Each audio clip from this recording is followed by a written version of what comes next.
Hey guys, coming to you from sunny northeastern Ohio. I don't get to say that very often, but I came across something pretty special and I wanted to share it with you. You may know the purpose of this channel, Stories of the Great War, is to bring to you the stories of the people and places associated with one of the most consequential events in human history, the First World War. And I've tried to tell a lot of those stories through visiting the sites, through sharing with you stories from the men and things that they wrote themselves, but there's nothing quite like hearing directly from someone who was there.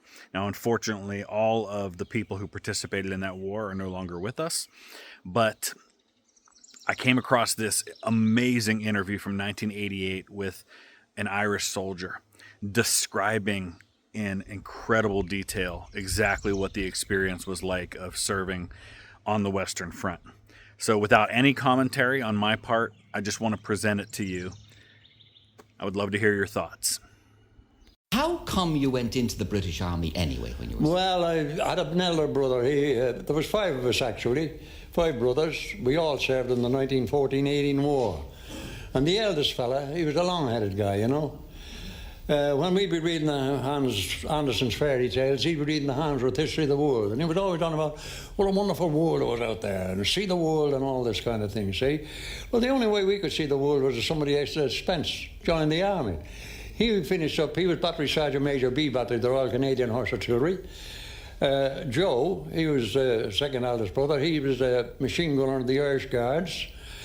And Pat, he was in the Royal Engineers. He was blown up at Vimy Ridge. Frank, he was in the Royal Dublin Fusiliers. He was killed at Moreland Court on the Somme. He was killed in the morning time, and I got gassed at the same place on the same day, in the evening. Same day? Yeah. So the only way to see the world and see all these wonderful things that the elder brother used to be talking about was join the army. You told a lie, Jack. I did. You said you were 18. Yeah. And you were only that. 16. I know that. Well, that's the only way I could get into the army. It wasn't me that really thought that up. It was a sergeant named MacDonald, a very smart-looking man who was a recruiting sergeant in Brunswick Street in Dublin. And he said, Jack, your age up, all that kind of thing. He said, and you'll be able to pass all right. So I did. So I had an army age and I had another age, see, so that's it. You never had any idea what you were getting into, Jack, did you? Well, I thought I was going to see the world, but I damn near seen the second world, the other world. How deep were trenches? 10, 12 feet. Deep? Yeah. And because you had to have a head cover. Yes. And then there was the steps for getting up and going over the top. Yes. And tell me about going over the top. I'm told that the men shouted when they were going over the top. You shouted because, I'm going to tell you something, Kay. I never went over the top that I wasn't scared. I was scared stiff. And everyone shouted because more or less we were all scared.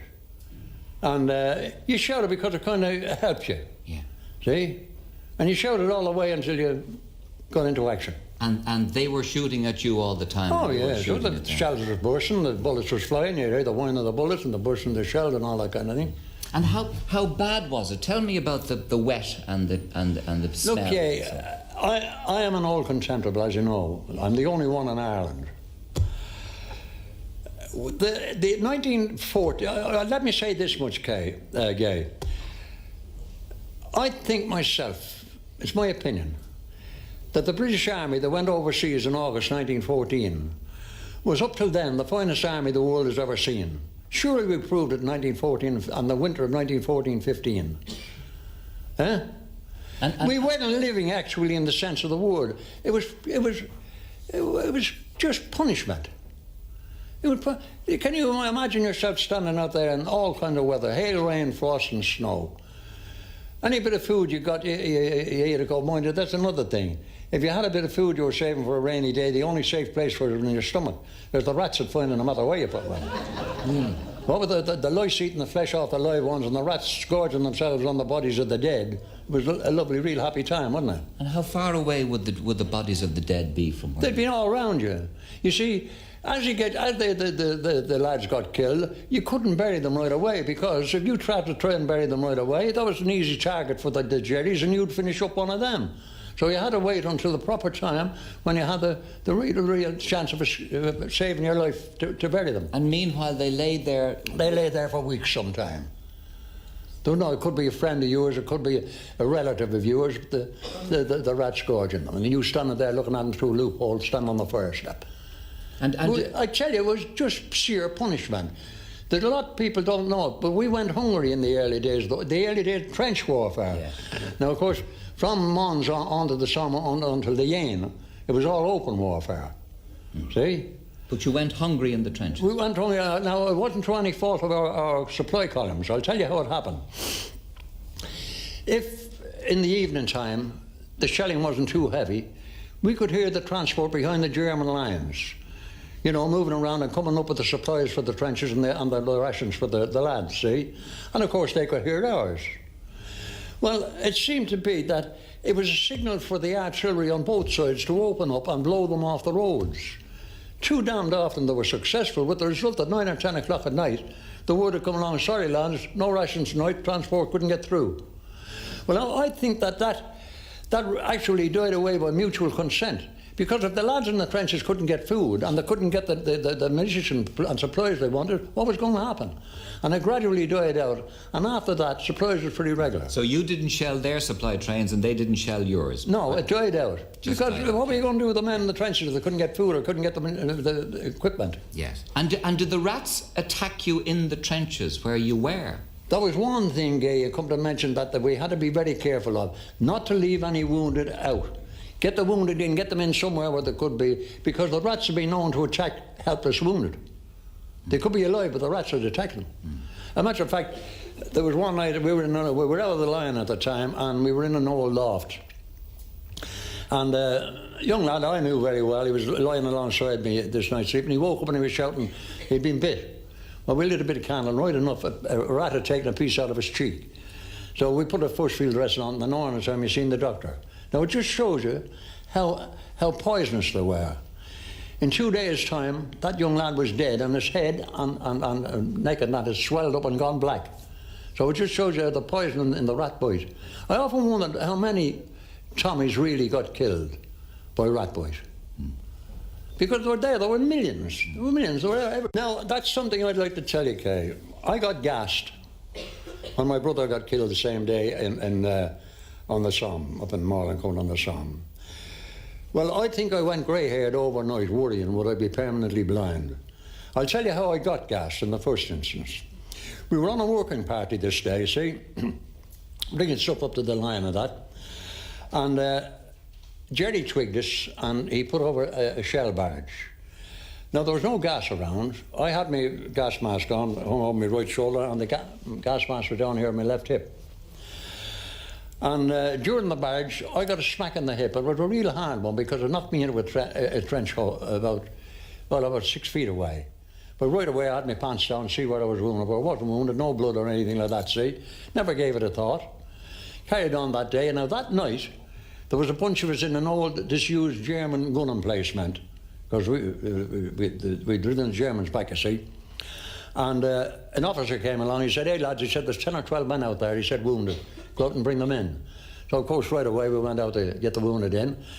Now when we went out, Jerry put over gas shells. Of course as soon as you sniffed the gas, everyone shouted, put on your gas mask, lads. Well, I put on my gas mask and that kind of thing, the same as everybody would. And I hadn't it on, about 2 minutes. And I began to get sick into my gas mask, you know. Then my ears began to pain me, and I began to find it difficult to breathe. So I either pull the plastic thing off or suffocate. So I pulled it off, of course, scattered around for a while and went down. Luckily, a lad came along just as I went down, and he said, where are you hit, mate? So I said, I'm not hit, I'm certain gassed. And as he bent down to help me, he said, no wonder you're gassed, mate.